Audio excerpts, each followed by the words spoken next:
cita-cita, visi warga sekolah terhadap murid di masa yang akan datang. Dan saya juga akan menyampaikan susunan acara pertemuan. Yang pertama yaitu pengantar tujuan diskusi, lalu merumuskan kalimat rumpan dan melihat visi sekolah yang sudah ada di SDN 3 Ciharasas. Lalu berikutnya mengidentifikasi perilaku yang mencerminkan visi dari sekolah, lalu mendiskusikan inisiatif perubahan yang dapat dilakukan di sekolah dan juga penutup. Baik Ibu dan Bapak, saya hanya membuka atau mengantar tujuan diskusi hari ini. Untuk berikutnya selama 1 jam 40 menit akan dibantu mempresentasikan oleh Ibu Yunia. Terima kasih Bu Santi telah membuka acara diskusi ini. Dalam kegiatan hari ini tujuannya yaitu mendiskusikan cita-cita atau visi warga sekolah tentang murid di masa yang akan datang. Berkaitan dengan visi, mungkin rekan-rekan semuanya tidak asing apa visi itu. Menurut Bu Siti? Ya, hampir sama sih. Visi itu merupakan sesuatu yang ingin dicapai oleh suatu lembaga atau instansi dan termasuk sekolah dalam jangka pendek ataupun jangka panjang.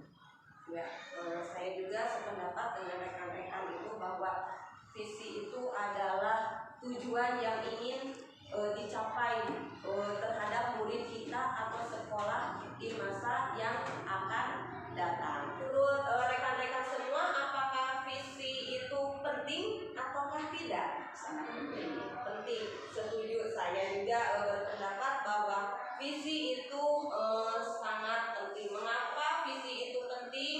Karena visi adalah representasi gambaran kita masa depan. Gambaran visi yang jelas tentang keadaan di masa depan dapat membantu kita untuk merencanakan dan menyelaraskan upaya-upaya dalam mewujudkannya. Coba rekan-rekan bayangkan jika kita tidak memiliki visi, apa yang akan terjadi? Coba apa yang akan terjadi? Nah, tidak akan terarah. Kegiatan di sekolah tidak akan terarah karena tidak ada tujuan. Menurut Bu Revi? Rencana tidak terstruktur. Sependapat, jika kita tidak mempunyai misi atau kita tidak tahu visi sekolah kita apa, kita itu ibarat layang-layang yang putus, tidak tahu arah tujuan sekolah kita mau dibawa ke arah mana. Jadi memang betul visi itu penting sebagai acuan, impian, harapan, fokus kita ke depannya seperti apa. Diskusi ini ada tentang prakarsa perubahan. Apa itu prakarsa perubahan? Adalah suatu filosofis atau landasan berpikir yang berfokus pada upaya kolaboratif untuk menemukan hal positif dalam diri seseorang, dalam suatu organisasi dan dunia di sekitarnya, baik itu di masa lalu, masa kini maupun masa depan. Mereka semua mungkin memiliki impian tentang murid-murid atau sekolah seperti apa. Nah, nanti rekan-rekan semua mengisi kalimat rumpan. Rekan-rekan tidak bingung dalam mengisi kalimat rumpan ini. Saya akan menjelaskan tentang pembelajaran yang berpihak pada murid, yaitu tentang profil pelajar Pancasila. Mungkin Bapak Ibu atau rekan-rekan semuanya sudah tidak asing ya, sudah sering mendengar, apalagi di kurikulum Merdeka ini. Ada 6 dimensi dalam profil pelajar Pancasila. Yang pertama yaitu beriman, bertakwa kepada Tuhan Yang Maha Esa dan berakhlak mulia. Dalam dimensi pertama ini, murid diajarkan untuk memiliki akhlak yang baik dalam hubungannya dengan Tuhan Yang Maha Esa. Mencakup atau meliputi akhlak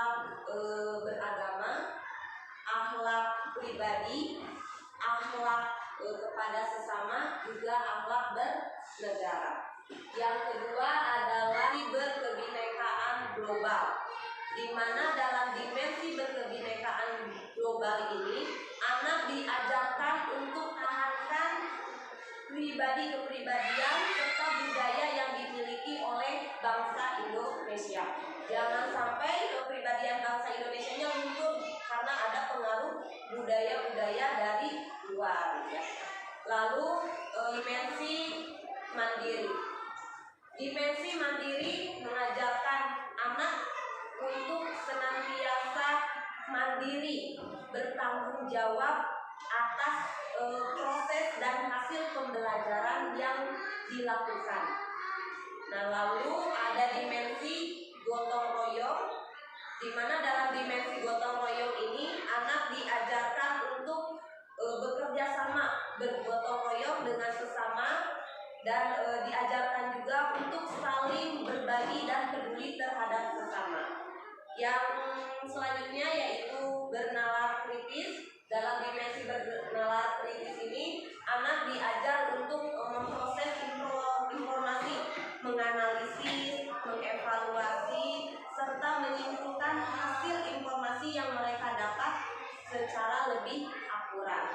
Dan yang terakhir adalah dimensi kreativitas, di mana dalam dimensi kreativitas ini anak diajarkan untuk berkreasi, menghasilkan kreasi yang orisinil, bermanfaat, dan berdampak kepada masyarakat atau dirinya sendiri. Nah, ini sebagai gambaran untuk mengantarkan mereka mengisi kalimat rumpang yang tak paparkan.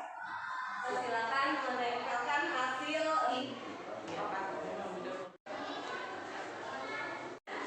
Terima kasih rekan-rekan yang sudah melengkapi kalimat rumpang tentang cita-cita untuk murid kita.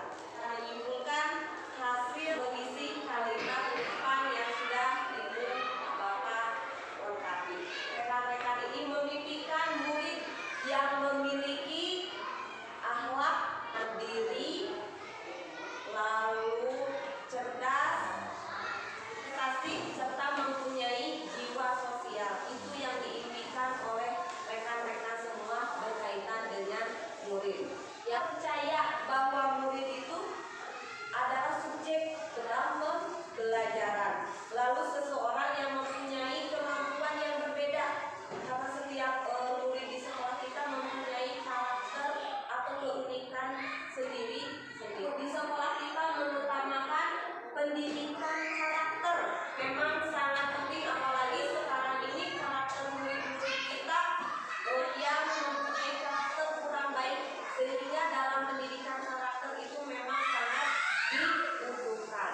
Lalu sikap gotong royong juga maupun para guru-guru kita juga harus mencerminkan sikap gotong royong dan tentunya memiliki akhlak yang mulia.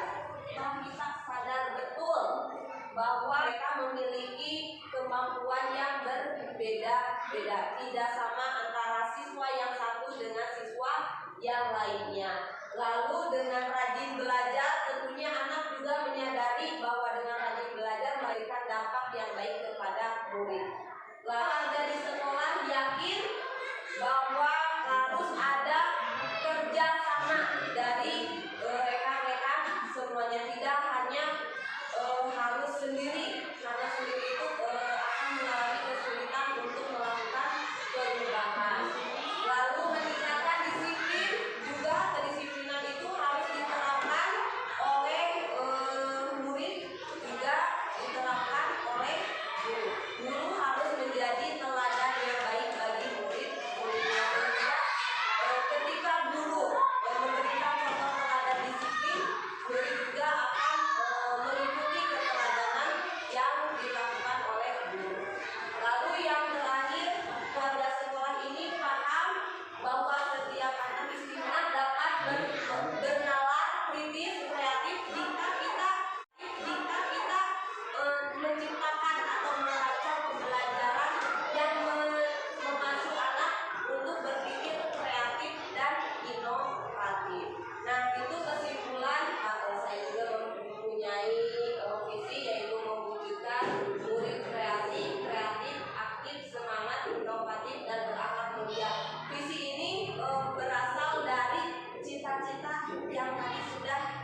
selaras dengan cita-cita kita. Kalau mau nanya boleh nggak? Ya, itu kan dulu dalam arti terus ada satu dalam perilaku. Kalau budaya pekerti sama soal satu perilaku itu apa bedanya? Lebih luas lagi tentang akhlak berakhlak mulia. Nah, Karena dalam akhlak mulia itu mencakup beragama, akhlak kepada diri sendiri, akhlak sama kepada negaranya. Lebih luas satu lagi. bagaimana kalau misalkan bagaimana kalau di boleh Ya, jadi simpan di sticky note ya gitu. jadi Boleh. menjadi satu Iya. satu apa tuh? Satu kata. poin. Iya. Lalu dalam seperti satu dalam Tapi masih belum sama. selaras Satu dalam berperilaku itu kan itu saja. Iya, Bagaimana kalau disimpelkan jadi satu saja? Nah, mungkin Lalu ada ada yang penambahan akhlak mulia. Iya, betul. Tadi jadi bagaimana luhur dalam pekerti, ya prima dalam prestasi, satu dalam luhur dalam pekerti sama satu dalam berperilakunya bagaimana kalau disatukan disimpelkan? jadi memiliki akhlak Yang pertama harusnya memiliki akhlak mulia. Betul. Yang mulia Pertama itu saya. yang prima dalam prestasi ya. Prima dalam Santun itu yang terakhir. Luhur dalam pekerti dan satu dalam berperilaku disatukan. Ya, disatukan. Karena itu satu Ya. kesatuan di dalam Ya, proses kesatuan. Pancasila. jadi akhlaknya yang pertama memiliki akhlak mulia. Bagaimana kalau begini? Santun dan berbudi. kalau satu dalam perilaku itu kan sudah menyangkut kalau akhlak mulia itu kan sudah menyangkut keseluruhan budi pekerti, santun dalam berperilaku. Bagaimana kalau berakhlak mulia saja gitu. Maksudnya Apakah suatu visi itu harus merupakan singkatan? Misalnya kreatif, singkat santun, apa gitu. Tidak harus itu mah untuk mempermudah aja akronim itu supaya warga sekolah ingat tentang misi cita-cita kita seperti apa. Dengan visi ada yang harus diubah atau ditambahkan lagi atau sudah terwujud peserta didik berakhlak mulia, prima dalam prestasi dan sehati. Setuju seperti ini? Nah, untuk mewujudkan ini visi yang sudah tadi disusun, kasih perilaku yang dapat mencerminkan visi tadi yang sudah disusun. Menjadi teladan. Kalau muridnya berarti di sini harus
serta kolaborasi dari berbagai pihak, baik itu guru, orang tua, murid, atau pihak lainnya yang terkait.